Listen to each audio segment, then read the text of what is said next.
when I retired from IBM in 2012, uh, you have time on your hands. One of them was looking at LinkedIn. And I had found this book written by a young lady who's an attorney uh, who wrote this really good book. I went into a lot of detail on functionality within LinkedIn, and I took a look at my own profile and realized it was crap, and literally had to tear it all apart and rework it. And I actually have a well-performing profile. Now, at my age and dealing with this and wanting to stay retired, I always get asked, well, why do you do that? And the answer is, when I do these presentations, especially for collegiate classes, they're all in the back seeing if my profile does what I'm telling them to do. So I'm caught between a rock and a hard place on that. So one other thing, because Mike Ford, I see you're in here too, and I think you're aware of this. Uh, LinkedIn is not just for building your profile if you're looking for another employer or maybe in the future. It's also if you're an entrepreneur. Becomes your selling tool for your services.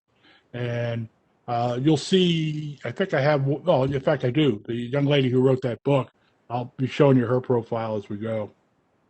So with that, I just got this a few days ago. A friend of mine at IBM left, retired after 42 years, hit age 65. He's just not ready to quit working. And he wasn't having any luck finding employment. And I took a look at his profile, and it was crap. And I got with him and said, look, here's some key areas we could fix up quickly for you. It wasn't 2 weeks. He ended up with interviews. Now, if you haven't interviewed in years, or if you're not in the consulting business where you have to interview for assignments, you're going to flub your first couple. That's okay. They're out there to be broken. But in the end, within a month, he ended up with the choice of two jobs. He took the one with the Navy Federal Credit Union, and it was interesting. Renee and I were talking about this the other day. You know what? One of the big selling points came off his profile, besides his technical background. They liked the fact he worked for IBM for 42 years and was loyal to an employer. That's the first time I've run across that, but it was a part of the selling point besides his own skill set. So I find that kind of interesting. But sometimes in this business, it's nice to see something like this where someone says, thank you for making this happen for me. That's inspiring, John, because so many people are saying the opposite, right? Nowadays. Yeah. You don't want to stay at a place too long, It's like, no. It's kind of a flip of the coin. I mean, I worked for 7 employers across 43 years, and IBM and Philips being the 2 longest. But it's whatever works for you. I was pursuing skills and opportunities, and when companies ran out of it, I just dropped the company and went for the next one. So, but that was my personal approach to life. I just wanted to. There was so much exciting with the computer field opening up, with the ERP systems coming into play. Had my interest clearly. Now, this one at the top, and let me see what I got to do to make this happen here. Here we go. Oh, wait a minute. Bear with me. User problem. Okay. Oh, okay. Getting used to this remote panel they've added now to Keynote.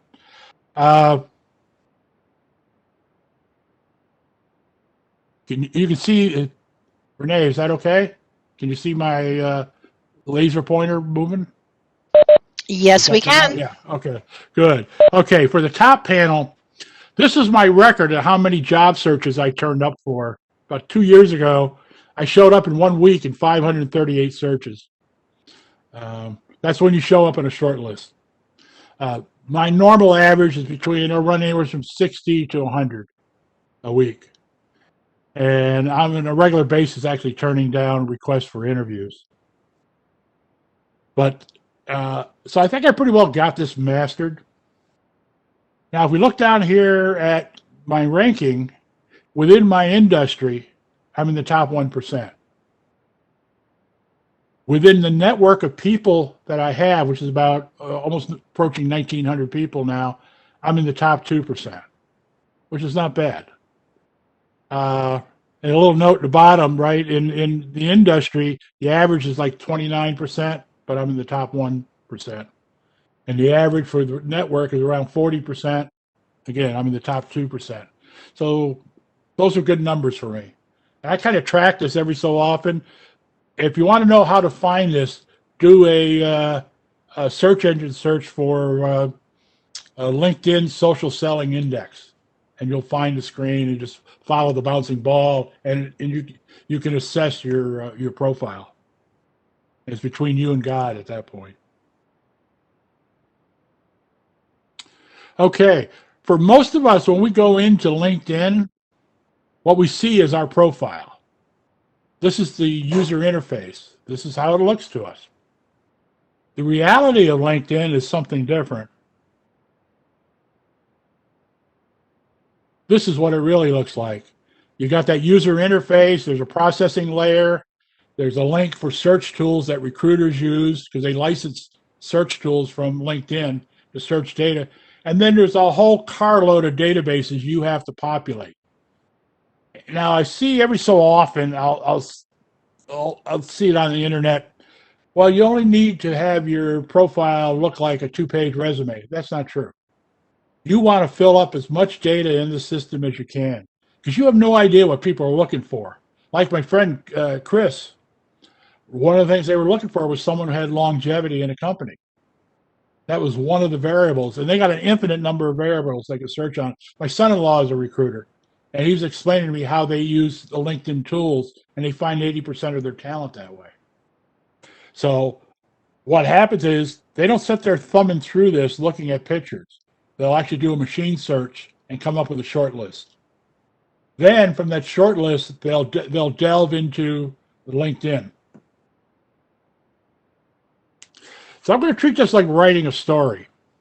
In the world of fiction, and our LinkedIn profile is not fiction, right?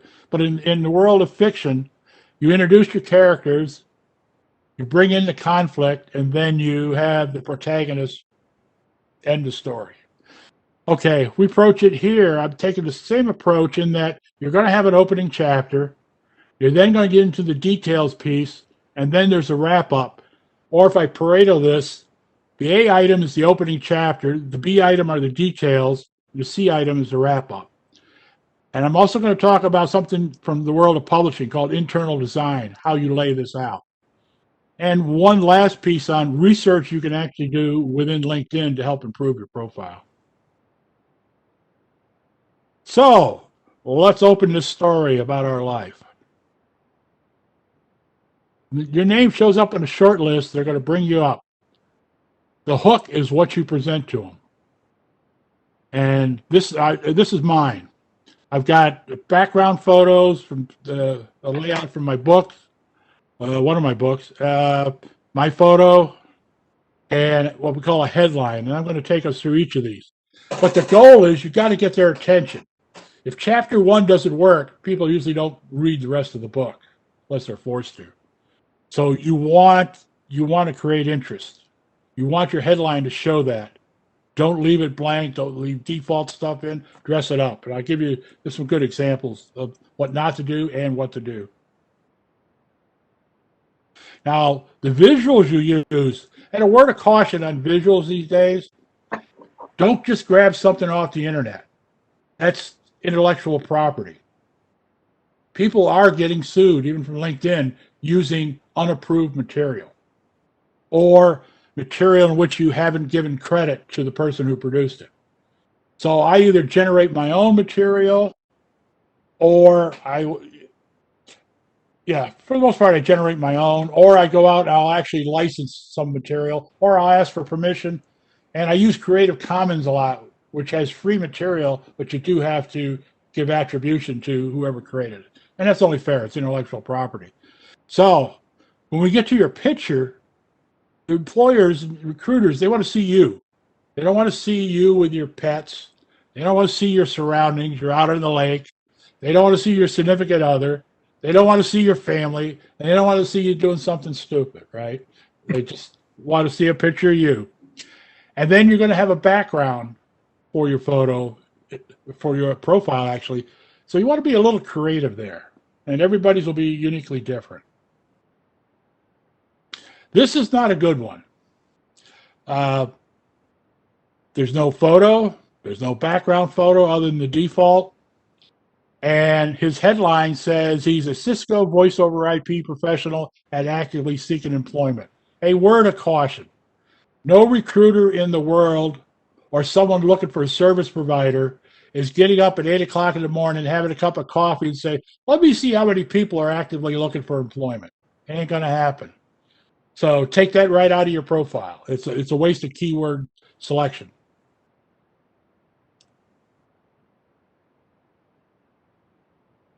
You don't want to do what my friend here has done. He's got a nice picture of him and his sea bass. It's okay, but unless you're going to work for the fish and game department, I wouldn't put that up. It's not a good thing. Brenda Bernstein, who wrote the book that got me hooked into this, this is her profile. She's an entrepreneur. She has her own business. If her background is part of her logo that she has copyrighted, and then look at her picture. Just kind of stare at it for just a second. Notice something about it. The background is white. Mm-hmm. It's a psychological thing here. You want the focus to be on you in that image, not on anything in the background. So take background out where you can.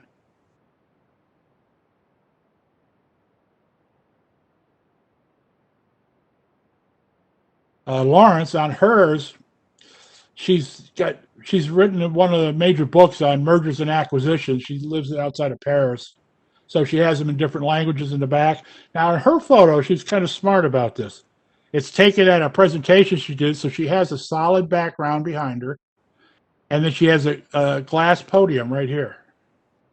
And I think that's like an excellent photo.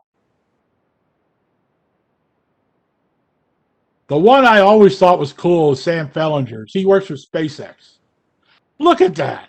If that isn't cool, I don't know what's cool.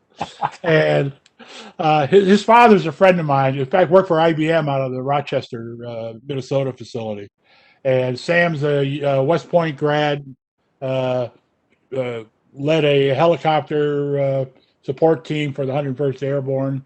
Then we left the military, went to work for SpaceX, been with them ever since. But I just love that. And if you notice his background, he's using like a gradient color scheme. But again, it focuses on Sam.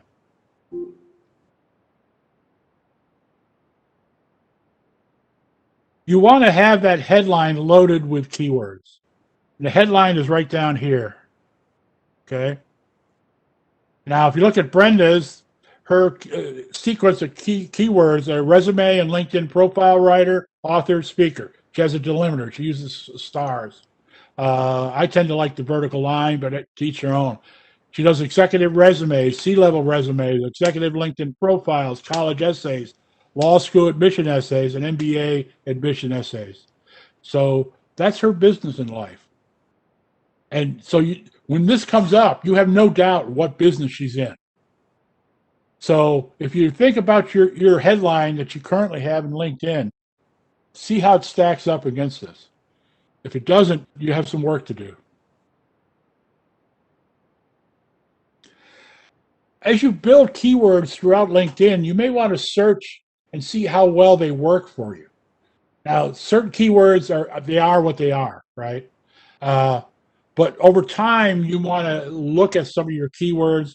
It used to be they had 100 search limit every month. I don't know what it is now. I haven't had a reason to go in with Microsoft now running the show. But I did a search of Brenda's, and I think I did MBA admissions. I did. So out of that search, she comes right to the top. That's a good place to be in that keyword sequence. And the last article I read on Brenda, she's in the top 1/10 of 1% of profiles. So her profile gets a lot of activity. And for her as a businesswoman, that's really a good thing.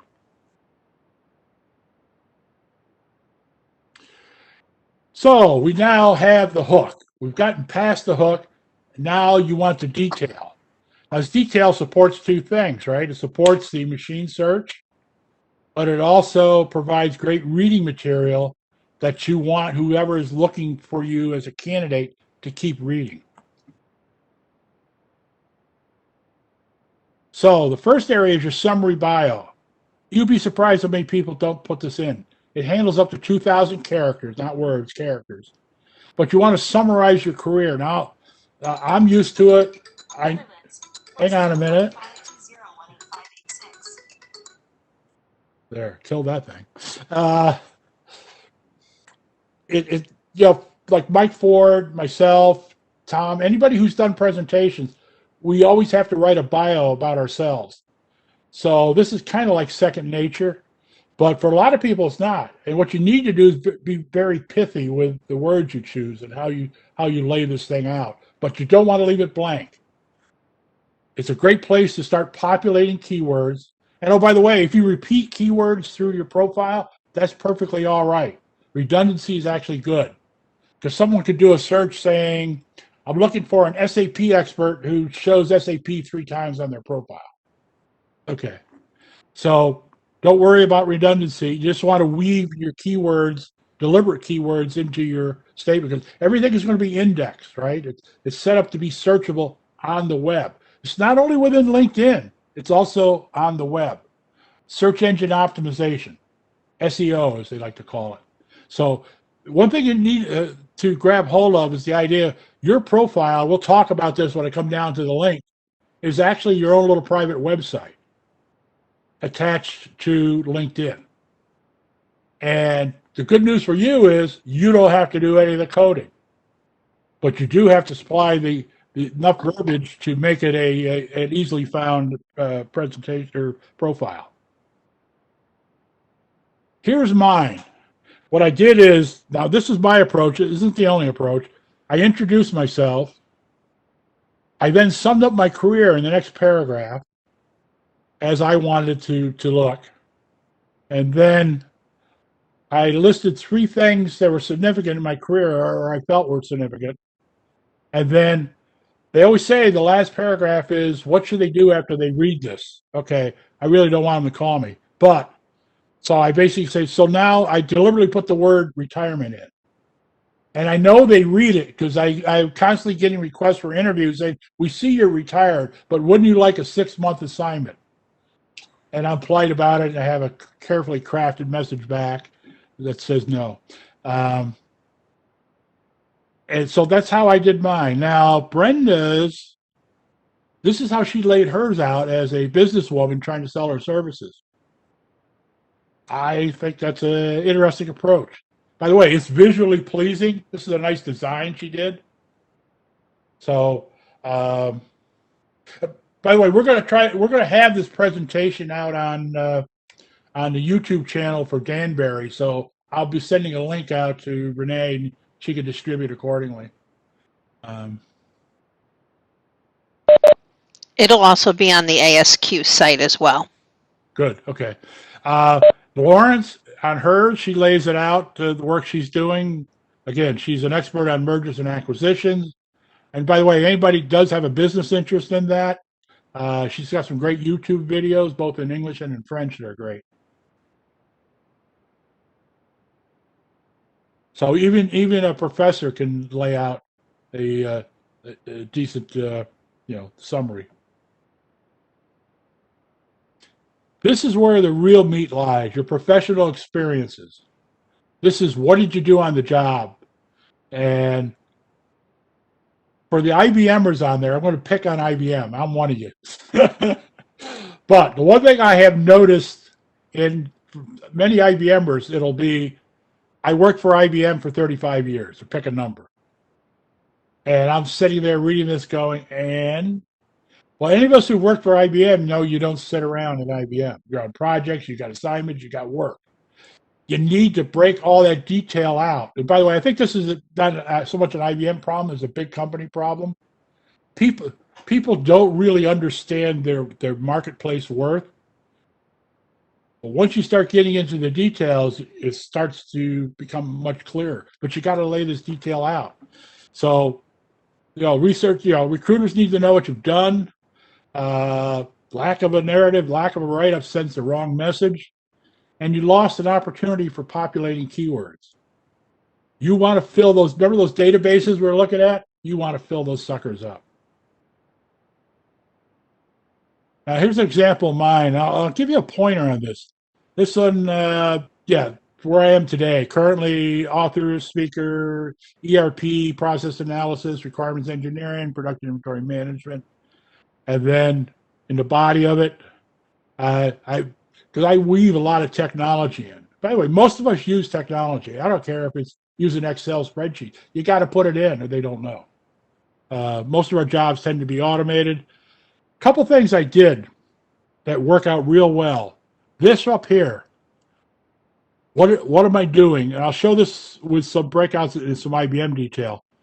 Author, speaker, ERP, keyword, delimiter. Process analysis, delimiter. So these are keywords. Even if I'm going to put it into the body of this thing, I still have it right up there. One other thing I do, put visuals in. You can put visuals into the bottom of each of these job description areas. Why am I doing that? Remember I said you want them to read and keep on reading. You want this thing to look visually pleasing to the eye. Believe me, psychology is a big thing. So this is a use of, if you had to set through any psych courses in school, this is an application of soft skills. But put it in, and now you look at it and it has content. It has visual piece in here. Anybody who sets on a nonprofit like, ASQ, like ASCM, those are real jobs when you set on the board. You do something like I had here when I was in Mid-Hudson Apex, right? I was president. It was a nonprofit, keyword education, keyword professional association. And then in the body of it, what did we do? Since we were always shorthanded, we always made a lot of use of technology to get our work done. And explain what it did. Again, I added visuals in the bottom.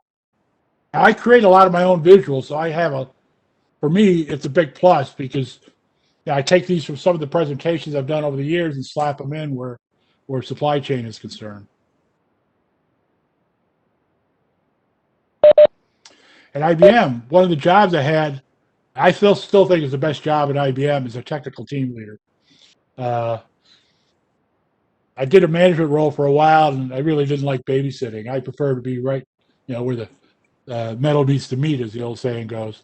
But again, technical team leader, software development, Volare, which is a requirements engineering process, SAP, another keyword, multinational team management, right? We all know in IBM, we were spread out all over the world. Our team members were all over the world. And you had to figure out how to manage it. It wasn't a cookbook. They said, you manage it, you own it, and there was no excuses. So you had to go figure out how to do that. And then I talk about, some of the projects we did in that environment. And again, I added more visuals, this case of the Volare engineering process. When I ran some software development effort, again, it was software development, SAP, Volare. We used mind mapping for analysis and then multi-team management. Again, content, visuals, in this case, Volare and mind mapping. But again, it presents a picture to whoever comes in and looks at this thing. Projects. There's an area for projects. Build a list of projects you've done. You don't have to own the projects. You can be in the middle of them.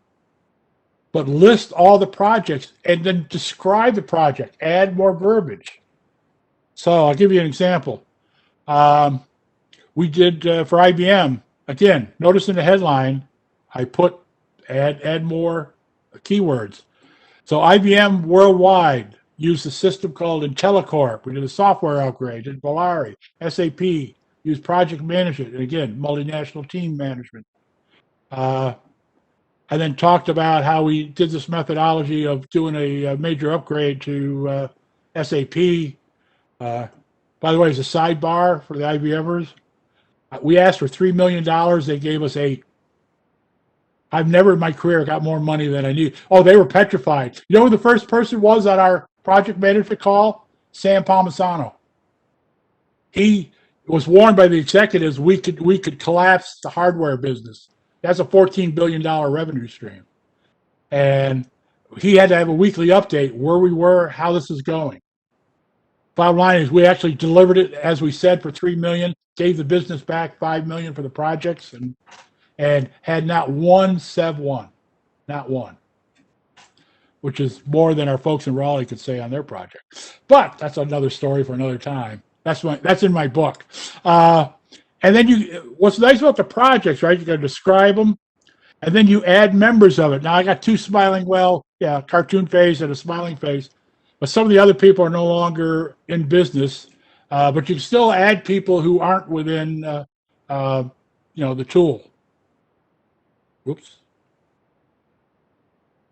And you put them in, and if they are in LinkedIn, this information actually gets put into their profile. So you're actually giving them a attaboy or attagirl on this thing. Now for 2 years, and they were 3-week sessions in January at Mount St. Mary's. They had the International Business School, and they brought up a bunch of very bright people from Latin America to get immersed into business. And they all they were all screened for their English compatibility, and they were very good. And I had the project management track. What I did for these students was it gave them the option of connecting to my LinkedIn. What I didn't tell them was that when this was over, I was going to treat it as a project. Now, this is called thinking out of the box. I called it a project and made them all team members. Guess what? This now showed up on their personal profiles. I got a bunch of thank you from these students. By the way, I'm still tracking some of their careers. I still have conversations with them. So here's a case. Here's a breakout of some of the students.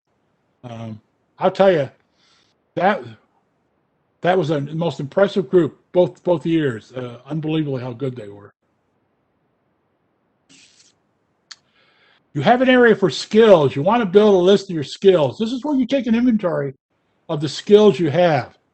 You can list up to 50. So like, here's mine. And even now today, if I'm learning a new skill, I look at it and say, what old skill that makes no sense being there anymore can I remove and add that one in?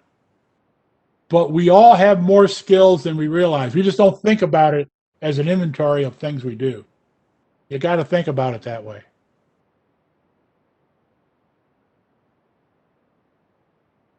And then people will endorse your skills. And I think this is like the top 3 of my endorsements that came in. So that by getting an endorsement, it shows up on your profile. On theirs, it shows that they gave one, which from a point of view of themselves personally, it shows they're active managing their profile. Education. You need to build a detailed education picture. Go back on all the courses you took in college. It's not just the degree. It's the courses, right? I was a bio major. So anatomy and physiology, organic chemistry. Those are all keywords. So if you had to take English, leave the 101 out, right? But the point being, you want to list every course you ever took. Put your non-credit education in. Once you're working for companies, it's a lot like, taking courses and lectures and workshops. List that. That's keyword content. Certifications. If you have certifications, put that in.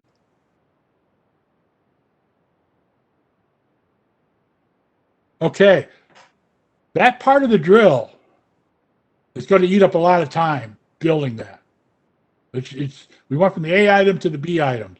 Now we're getting into C items. This is the cleanup area on your profile. But other than one area in here, the rest of these should kind of wait till you get make your profile data dense. That's probably a really good term to use here. You want a data dense profile. No ticky, no washy, as the old saying goes, right? Okay, you got a place, if you've written magazine articles, if you write a blog or have written in blogs, if you've done presentations, you can put them under publications. I include presentations as a publication. It takes longer to build a presentation than it does to write an article for a journal. So I add them right in there. This one I have in here is on the book I wrote. But again, it's something that if someone's looking for talent, they can read this and assess what you know. Here's one I did for Hudson Valley Manufacturing Magazine. Is your company ready for big data? I made a case for why they aren't. It wasn't quite what the editor was looking for, but they took it.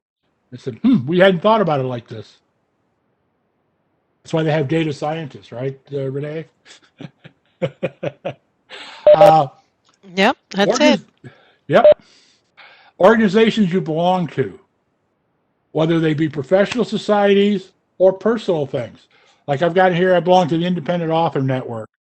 I belong to a group called the Constable Hall Association. One time, the Constable family owned a great chunk of upstate New York, and there's this great estate, and I'm a life member of that organization, maintaining it and keeping it open to the public. I belong to the American Legion, a life member there. ACSCM, APIX. I've been with APIX since 1979, so that's in there. But you want any organization, because again, you don't know what they're looking for. They might look for someone who has some nonprofit experience, quote unquote. Well, if you've been on some nonprofit organizations or involved with them, you want them listed, not just the business ones, even business nonprofits. You do have a place to show what groups you follow, what schools, what companies, influencers, and track them.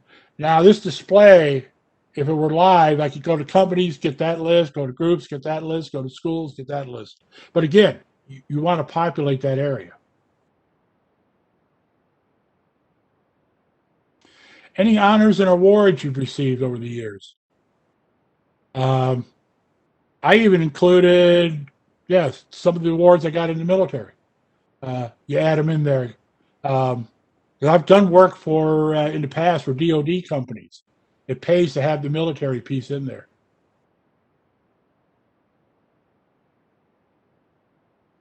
Languages. The one everybody forgets, their native language. At a minimum, make sure you have English in there, if English is your native language. If some other language is your native language, put it in. It's an international system. There's the old joke, if you speak 3 languages, you're trilingual. If you speak 2, you're bilingual. Speak 1, you're an American. Well, sometimes we have that mindset toward, we don't think of anything other than, okay, they want to know about, what other language do I speak? Forgetting they speak English. Having worked for a Dutch company, I had that pounded into my head years ago. There may be a great job out there that you fit, but you forgot to put English in. They need someone with an English background. That's the easiest one to fix. By the way, I always see the scrambles when I do the face-to-face classes. Their phones are up. They're quickly putting English in. So,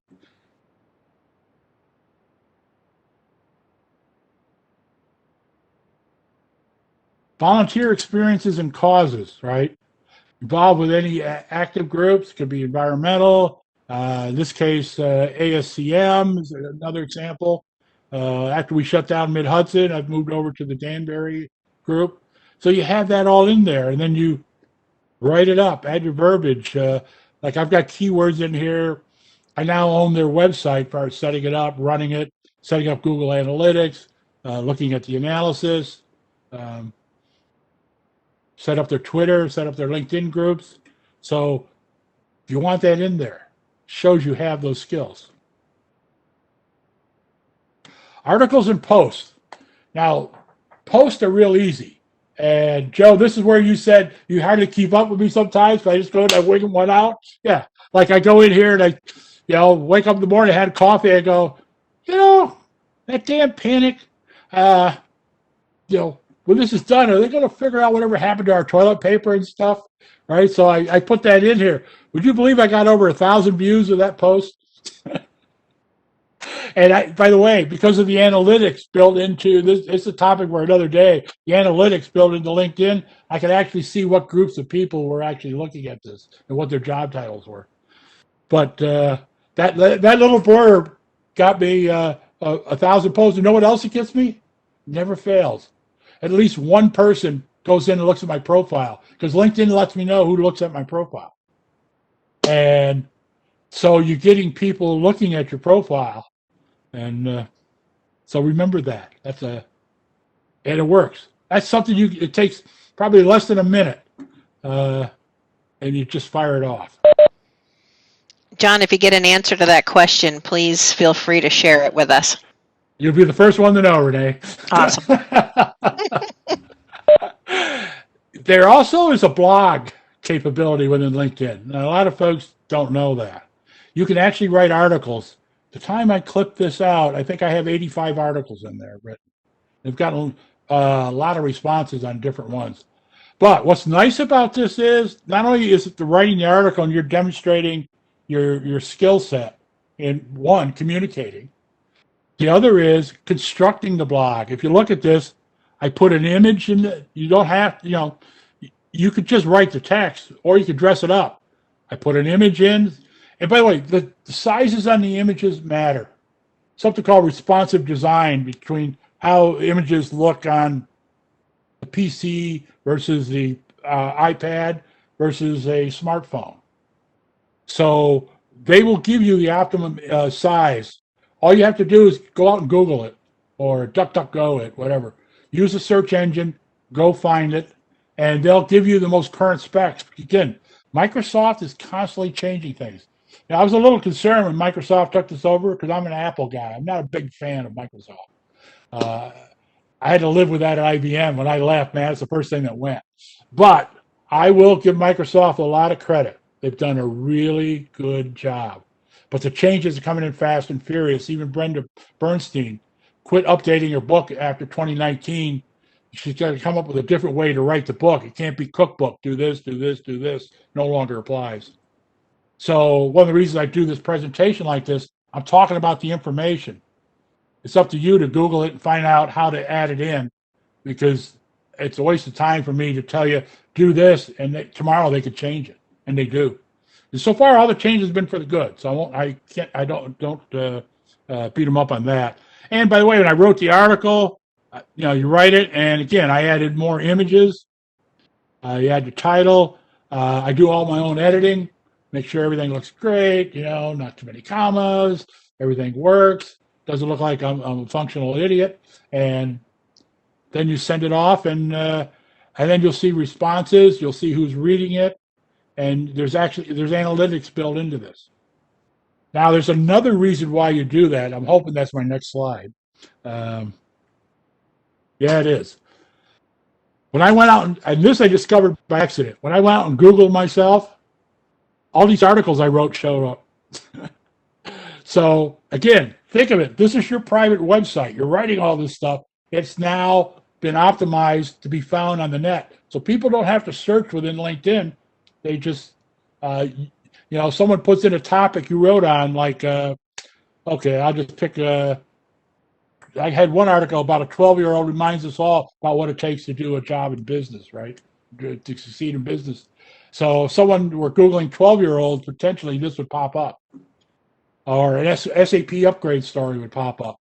So someone who's researching your background can see these articles you've written. I've written articles that from business to growing up on a farm on the edge of the Adirondack Park Preserve.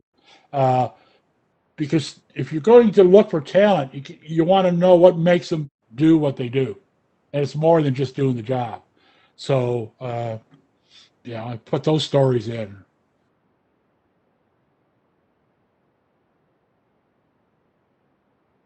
Recommendations. Brenda had in a book her point, and if I were still in business, I'd follow it. Ask people to give you a recommendation. Now, I've got these, but I never asked for them, but they gave them to me. What's good is, like for my old boss, Craig, it shows up in his profile, but then it shows up in mine.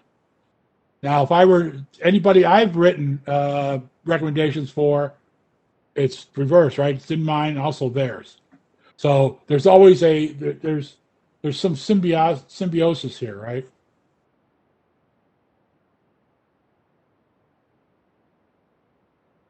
Your network.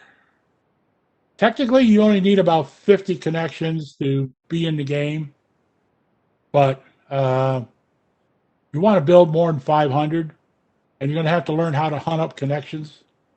Um, that's an art form, but here's some interesting stats, and I've checked it over time. It doesn't change much. Over half the profiles had less than 500 connections. Not quite 30% of the profiles had almost 1,000 connections. 12% had between 1 and 2,000. 3% had 2 to 3,000, and 4% had greater than 3,000. So there's some people out there doing some pretty good work on getting their profiles. By the way, a selling point, if you talk to someone and say, why don't you send me a link request? And you need to have a reason they should do that. When they send you a link request, you not only have access to them, you have access to who they have access, right? First degree, second degree relationship, and then you have that tertiary third degree relationship. And LinkedIn doesn't provide the number anymore, but the last time I looked at my connections, my universe of people, taking into account the tertiaries, is about 10 million.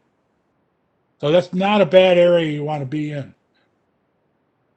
Now, I always caution people on IBM. Now I'll pick on IBM a little bit. I try to keep the IBMers in my network down to how many I have. I don't reject them, but I don't go out and advertise them for them. The problem I always found with IBM is they only knew IBMers. Now, that may be changing over time, but that's a diminishing return when you think about it. So I always say they needed to get out more. But for those of you who are involved with like ASQ and the folks at ASCM, if you're out attending meetings and presentations, you're already taking that first step. Because IBM was kind of a cocoon, if you will, and we all had connections. We all had our connections internally. But if you bring someone in who only has the same IBMers you have, you're not getting much of an expansion of your network. So, and that's just the nature of how IBM grew up with their own internal systems. So you have to kind of break out of that mode.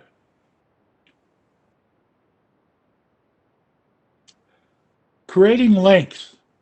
You want your custom URL, which is your link to your website. If you have your own website, you put that connection in. If you have a couple other websites you want to reference people to, like especially you're involved with, put that in. What email do you want to be contacted with? And then if you have a Twitter account, you put that on too. I'm not a big Twitter fan, but I've discovered, at least in the supply chain area, we're not big Twitter users. I've yet to find, the organizations are on it, but the people individually, it has not been a big thing. We don't seem to attract the Twitter types, I guess, whatever that is. Now, by the way, this is one where I will give you a little cookbook on. If you, for your contact information, if you look under to the right, underneath the background photo, just click on that icon and it'll open up the edit. You can add what you want. On your profile and your URL, go into that one there to the right. I cleaned up the garbage off mine, so just make it clearer to see. Now on mine, this is mine. Mine is JH Capron CPIM. The LinkedIn.com IN, that's constant. If you don't put that in, you get whatever they have for characters. 1, 2, 3, 4, George 789. It's a huge thing, means nothing. So think hard about what name you want to be found under so they can do a search for you. But when they Google your name, this will come up and it looks nice and clean.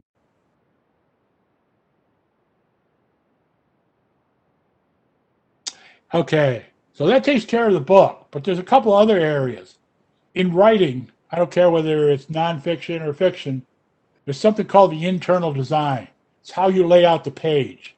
So whether you do an indent, non-indent, do an indent first paragraph, non-indents for the rest of the paragraphs, large capitals. There is actually a design effort when books are laid out, how the chapter is presented. Well, turns out you have some work to do inside of LinkedIn. Writing style and format. I took English years ago when I was going to night school. I had a adjunct. He worked for General Electric. Murphy was his name. He was approaching retirement. And, I was like one of the older students at the time. So he and I would have coffee together. And since I had already worked in industry, we had something to share. And he was always frustrated with the engineering students. He called them the educated barbarians. He said, they're great at engineering, but they can't write. They can't spell. And I said, okay. And he always reminded me, he said, especially now with email was just coming into being. IBM just came along at that time, I think, with profs. And he said, I know that because at Philips we had profs right out of the gate with IBM. He always said, you are what people read. And if you make a bad first impression, you never get over it. Okay, when you look at LinkedIn, you want to use a consistent writing style. You need to eliminate grammatical, spelling, and punctuation errors. Okay, this has nothing to do with education. Some people are just not good at this. Let's be real. One of my favorite authors, the late Vince Flynn, who wrote CIA type thriller novels, he suffered from dyslexia. So his publishing company basically said, don't worry about it, Vince. You write the story and we'll fix all the breaks. And that's what they did. Don't assume that authors are English grammatical experts. They're not. That's what God paid editors for. So take a lesson from the writing field. If you know someone who would make a good editor and could review your material and fix your mistakes, use them. That's called thinking. And it's done in the world of writing all the time. Great writers are not necessarily people who are good at spelling, grammatical, punctuation, but they are great at writing a story. Or they're great at doing research to write a factual effort. But the editor's job is to clean it up. Avoid ugly formatting. Avoid bullet, bullet, bullet, bullet, bullet. Yeah, you can have some bullets, but I've seen some out there, all capitals, they're shouting at you. You don't want to do that. That's not a good design. So you want to clean up ugly formatting. You want it to look friendly when people look at it, because they will remember. And the last item, research. And it's not what you think. Jobs. We all know about jobs when you go out to job hunt. Okay, LinkedIn has jobs posted. By the way, they're real jobs. I think it costs companies $500 for every job they post. That's a source of revenue for LinkedIn. Yeah, so it's paid. Okay, yeah, if you're looking for a job, this is a great place to go. Here's a better thing for jobs. You're in an area, you know where you want to be in your resume and in your career, right? Your resume, your profile reflects where you want to be. Go in and look up job postings in that area. See how they're written. What body of knowledge terms are they using? Have terms changed from the way it's been in your background, how it's been used? You want to be in the marketplace of correct terminology. An even bigger thing is, when we do our profiles, we're trying so hard to get it right, we forget about all the things we've done. And you look and you realize as you're reading this job posting, wait a minute, I do that, but you don't have it in your profile.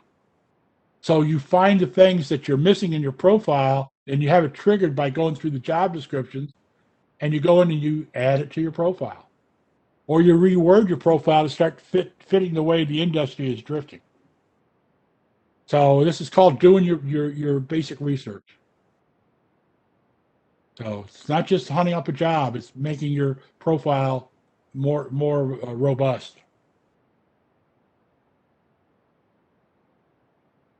Yeah. And by the way, to do it, right there, just click on jobs. And for those people who are, and you can apply for a job right there, but I would recommend you have your profile shaped up because that's what they're going to be going to look. It's automatically linked in, but it'll tell you how many, unless they've changed it, it'll tell you how many people have applied for the job. I think it may even tell you how many have looked at it, but then how many have applied. Don't hold me to that look part, but I do know they used to tell you how many have applied for the job. So, one thing most of the job descriptions have is they have something about the company. Especially for younger people, I warn them about this. It's going to tell you a lot of that very good background on the company, the history of the company, what they do. If you don't read that and go for an interview and they ask you about what do you think about our company, because they put that all in, and you're there with well, it's like failing an open book exam. Doesn't do you any good if you haven't read the book. So, if you're going to apply for a job, read everything on that job description, all the way down to the company history. Food for thought there. Again, it's a good place to find industry terms too. Even though there's a common body of knowledge, say in ASQ, right? There may be a unique subset of knowledge in, I don't know, the medical field would be a great one, right? Don't assume that the industry shares the body of knowledge of your profession. It may be coming, but it may not be there yet. So, and that, folks, is I took you through the hook, the trying to make a data dense profile, the wrap up of the minutia, and the stuff like writing articles and doing daily posts. That's not so much minutia you do one time. That's something you just continually do. Get recognized, get visible to the world, and then make sure that what you write is correct and clean and laid out. And again, take advantage of the fact they got job postings to allow you to do a job of making your profile that much more attractive. I think that is it.